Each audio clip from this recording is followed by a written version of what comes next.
bulshooyinka Garowe iyo Puntland runtii aad baan idinka mahadcelinaynaa aniga iyo wafdigayga sida wanaagsan oo sharafta badan oo waaltinimada leh ee Soomaalnimada leh aad noo soo dhaweyseen haddana aad noo soo weydiinaysaan runtii waxay ahayd farxad weyn mar walba aan imaado Garowe waxaan la kulmaa shacab aad iyo aad u fara badan oo banaanka taagan oo saacado badan taagan oo haddee Garowe waxay ka tirsantahay magaalooyinka ugu waaweyn oo ugu population-ka badan oo laga yaabo inay 8 saacadood 9 saacadood banaanka loo taagnaadaan sugaan aad iyo aad baan runtii bulshooyinkaas aan uga mahadcelinayaa inay sida sharafta leh oo waaltinimada ay noo soo dhaweeyeen iyagoo laga yaabo inay hawlo badan oo muhiim ah ka soo tageen waxa ay loobi karna ma aha waa jeclaan lahayn inaan u istaagno oo aan salaamno laakiin duruufta nooma saamixin insha Allah waqtiga soo socda imaan doona yeeli doona maxaa yeelay waxa lagu yaqaanaa markaan arko shacab weyne banaanka taagan inaan jalboodo oo aan soo dago oo aan dhex qaado oo aan salaamo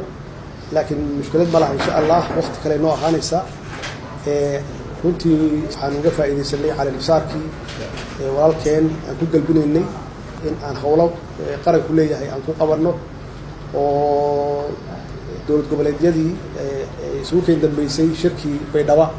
oo xaqiiqatan aan ku ballanay shirka loogu xiga inaan ku qaban doono meesha la yiraahdo Garowe inaan isku aragnay halkan oo aan haddana ballan ku dhiganay inaan isku aragno bisha soo socota Maarso dhexaadkeeda insha Allah hadii la yiraahdo oo aan hawlihii runtii naga hakaday aan dib u soo cusboonaysiino oo annagoo dalka iyo dadka u shaqeynayna halkaasi wax alla wixii qabya ahaa oo ummadda danta u ahaa aan ku dhamaystirno hadii la yiraahdo madaxweynaha waa uga mahadcelinayaa runtii maxaan ku raahdaa qaybta muhiimka uu ka qaatay sidii loo wada hadli lahaa maxaa yeelay waxaa loo shaqeeyaa ummadda Soomaaliyeed looga saar lahaa wax alla wixii mugdi ah aad iyo aad runtii uga mahadcelinayaa doorku ka qaatay shariifka ah insha Allah hadii Ilaahay yiraahdo halkan aan imaanaynaa inta aan ku gaarno go'aan iyo wax la taaban karana haddii qaadato usbuuc iyo 2 usbuuc halkaan aan joogi doonaa insha Allah waana mahadsantahay madaxweynaha